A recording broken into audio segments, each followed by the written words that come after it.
Hey guys, welcome to my new vlog. Happy Valentine's day to you all. और आज Valentine's day के इस मौके पे मैं जा रहा हूँ गोवा की सबसे पॉपुलर जगह बागा। 14 फरवरी यानी कि वैलेंटाइंस डे गोवा का पीक सीजन माना जाता है। और इस टाइम गोवा में और स्पेशली बागा पे काफ़ी कपल का क्राउड होता है। और उसका रीज़न सिर्फ वैलेंटाइंस डे नहीं है, क्योंकि इस टाइम पे शादियाँ भी बहुत होती हैं, तो हनीमून के लिए भी काफ़ी कपल्स आते हैं। तो आइए वैलेंटाइंस डे के इस मौके पे चलते हैं बागा की वर्चुअल टूर पे और देखेंगे कैसा है बागा में क्राउड, कैसी है करंट सिचुएशन। Let's go.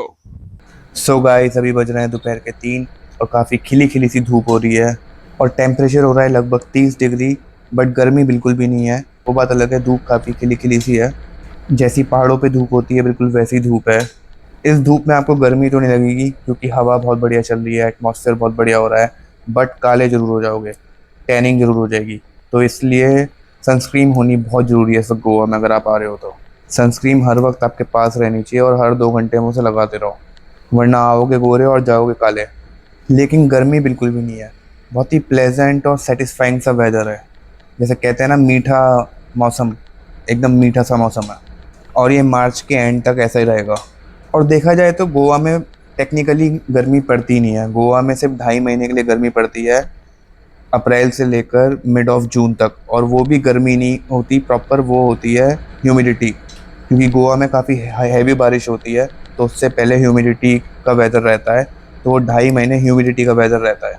जैसे यहाँ जब नॉर्थ इंडिया में एक्सट्रीम ठंड का वेदर होता है, तो यहाँ बहुत ज़्यादा ठंड नहीं होती बट ठंड होती है।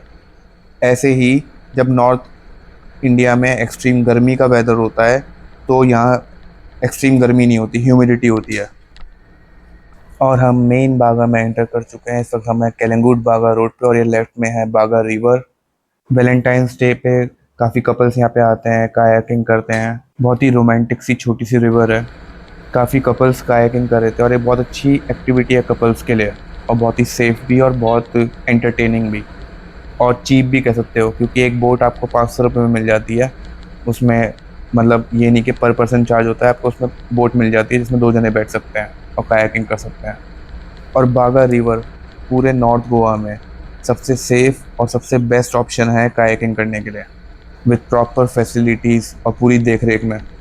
क्योंकि टूरिस्ट सबसे बड़ी गलती गोवा में यही करते हैं, कहीं भी कुछ भी कर लेंगे बिना कुछ जांच पड़ताल करे, बिना उसके बारे में पता करे या कंफर्म करे, जहाँ जो दिख जाएगा उसे उस काम को कर लेंगे। और वो काफ़ी रिस्की होता है। लोगों ने धंधों के नाम पे काफ़ी एक्टिविटीज़ स्टार्ट कर रखी हैं, बट कईयों के पास लाइसेंस नहीं होते, कईयों के पास प्रॉपर ट्रेनिंग नहीं होती, कई लोग बहुत इमेच्योरिटी में काम कर रहे होते हैं। तो इन सब चीज़ों पे ध्यान रखना होता है। हम हैमर्स और सोहो के बाहर आ गए। ये बागा के टॉप नाइट क्लब्स हैं, यहाँ पे हमेशा पुलिस चेकिंग चलती है। बट बहुत ही अच्छी बात है, मैं जब से बागा आ रहा हूँ व्लॉग बनाने, फर्स्ट टाइम देख रहा हूँ कि आज इस रोड पे पुलिस चेकिंग नहीं कर रही। वरना यहाँ हमेशा पुलिस चेकिंग करती है और सबसे ज़्यादा टूरिस्टों को ही चालान कटते हैं। और ये अब हम मेन बागा बीच की रोड पे एंटर कर चुके हैं। इस रोड के एंड पे पड़ता है बागा बीच का जो मेन रास्ता है। इस रोड के डेड एंड पे है बागा बीच की मेन एंट्री। वैसे तो काफ़ी लोग मानते हैं कि टीटोस लेन ही बागा बीच की मेन एंट्री है, बट टीटोस लेन बागा बीच की one of the most popular entry कह सकते हो, क्योंकि टीटोस लेन नॉर्थ गोवा की one of the most happening और पॉपुलर रोड है। बट स्टिल ज़्यादातर लोग जो मेन एंट्री है वहीं से जाते हैं, क्योंकि जो मेन एंट्री पे भीड़ होती है वो सबसे ज़्यादा होती है। और ये हम आ गए हैं बागा बीच की मेन एंट्री पे। इतनी खाली तो ये रोड मैंने कभी नहीं देखी। यहाँ हमेशा भीड़ और हलचल रहती है। लास्ट टाइम जब मैं आया था यहाँ शूट करने पिछले महीने, उसके मुकाबले यहाँ कम से कम 60-70% क्राउड बहुत कम है। और उसका एक रीज़न ये भी हो सकता है कि एक तो ये भरी दोपहरी का टाइम है, तो हो सकता है कि ज़्यादातर लोग बीच में हों, और ऊपर से ये वैलेंटाइंस का टाइम है। इस टाइम कपल्स का क्राउड ज़्यादा होता है। लोग वैलेंटाइन मनाने आए हैं या हनीमून मनाने आए हैं। नॉर्मल जो फैमिली क्राउड होता है या नॉर्मल क्राउड इस टाइम कम होता है। बट यहाँ पूरी भीड़ लगी हुई है, और उसका रीज़न है बस और हैवी व्हीकल्स। ऐसा नहीं है कि वैलेंटाइंस डे का मौका है तो कोई बहुत एक्सट्रीम क्राउड है या कोई भसड़ सी आ गई है। नॉर्मल जैसा क्राउड रहता है वैसा ही क्राउड रहा है। बल्कि जो पीक सीज़न का क्राउड होता है उससे बहुत ही कम क्राउड है, कम से कम 60-70% कम क्राउड है, मैं ये कह सकता हूँ।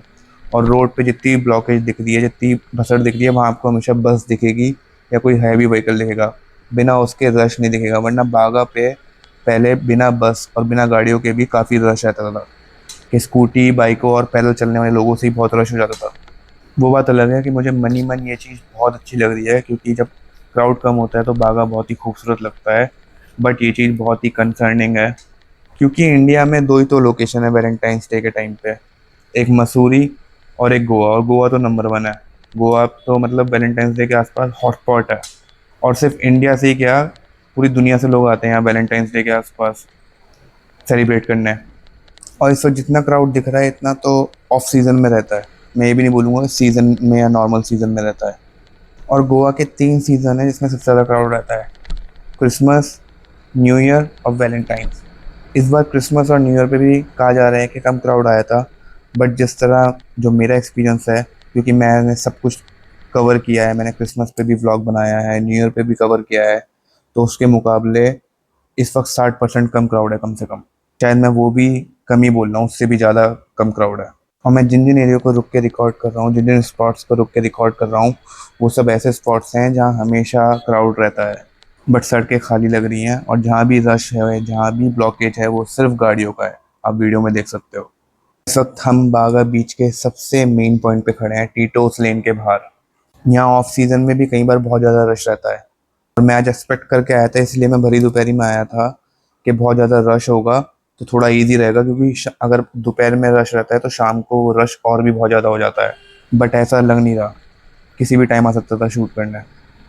और मैं हमेशा जब भी कोई ओकेशन होता है हमेशा बागा आके शूट करता हूँ, और मैं बागा को इसलिए चूज़ करता हूँ क्योंकि बागा में आके आपको पूरे गोवा का हाल पता चल जाता है। अगर आपको पूरे गोवा का हाल पता करना है तो बागा में आ जाओ। अगर बागा में क्राउड है तो पूरे गोवा में क्राउड है, अगर बागा खाली है तो फिर और एरिया तो आप समझो कि वहाँ बिल्कुल भी क्राउड नहीं है, क्योंकि बागा number one tourist destination, number one tourist spot है गोवा का। बागा बीच गोवा का सबसे पॉपुलर और सबसे क्राउडेड बीच है, और जिस तरह फॉरेनर्स बागा, केलंगूट और कैंडोलिम में वापस आ चुके हैं, उसका एक यही रीज़न है कि इंडियन क्राउड बहुत कम हो गया है। क्योंकि कोविड के बाद इंडियन क्राउड बहुत ज़्यादा बूस्ट कर गया था, तो उसके बाद फॉरेनर क्राउड यहाँ से डाइवर्ट हो गया था। बट अब यहाँ पे इस एरिया में काफ़ी फॉरेनर क्राउड आ चुका है। चाहे तो आप मेरी लास्ट सिंक्वेरियम और कैंडोलिम की वीडियोस देख सकते हो, उसमें आपको काफ़ी फॉरेनर क्राउड दिखेगा, और ये चीज़ बहुत अच्छी हुई है, इसके बारे में कोई बात नहीं कर रहा। भले ही इंडियन क्राउड डिक्लाइन हुआ है बट फॉरेनर क्राउड बढ़ा है। बट एक झूठी सी अफवाह सी फैला दी गई है गोवा के अगेंस्ट, कई यूट्यूबर्स भी इसके ऊपर वीडियो बना रहे हैं, मेन स्ट्रीम मीडिया में इसके ऊपर बोला जा रहा है कि इंटरनेशनल क्राउड डिक्लाइन हुआ है या फॉरेनर क्राउड डिक्लाइन हुआ है। स्टार्टिंग में हुआ था, जब सीज़न स्टार्ट हुआ था तब उस टाइम जितना क्राउड आना चाहिए था नहीं आया, बट सीज़न जितना आगे बढ़ता रहा फॉरेनर क्राउड बहुत ज़्यादा बूस्ट किया है, और इस वक्त बहुत ज़्यादा फॉरेनर क्राउड है गोवा के अंदर। जिन जिन जगह से फॉरेनर क्राउड गायब हो गया था ना, वहाँ फॉरेनर क्राउड भर के आ चुका है इस वक्त, और गोवा बिल्कुल वापस पहले जैसा होता जा रहा है, जैसा 5-6 साल पहले हुआ करता था। गोवा का जो पुराना चार्म है वो वापस आ रहा है, और जो लोग गोवा के ऊपर दूसरी डेस्टिनेशंस, दूसरी लोकेशन चूज़ कर रहे हैं, मेरे ख्याल से वो बहुत बड़ी बेवकूफ़ी कर रहे हैं, क्योंकि यही तो बेस्ट टाइम है गोवा आने का। गोवा का जो चार्म पिछले 3-4 साल में ख़त्म हो गया था वो वापस आ चुका है। गोवा की वाइब्रेंट एनर्जी, वो हिप्पी कल्चर अब वापस दिखने लगा है, और स्पेशली नॉर्थ इंडियन क्राउड काफ़ी डिक्लाइन कर गया है। बाकी बागा बीच पे जाके देखेंगे कैसी है कंडीशन। मेरा जो नेक्स्ट व्लॉग होगा वो होगा टीटोस लेन और बागा बीच पे। तो अगर आपने अभी तक मेरे चैनल को सब्सक्राइब नहीं किया है तो कर लीजिए, क्योंकि इसी तरह का कंटेंट लगातार आने वाला है। Thank you so much for watching guys.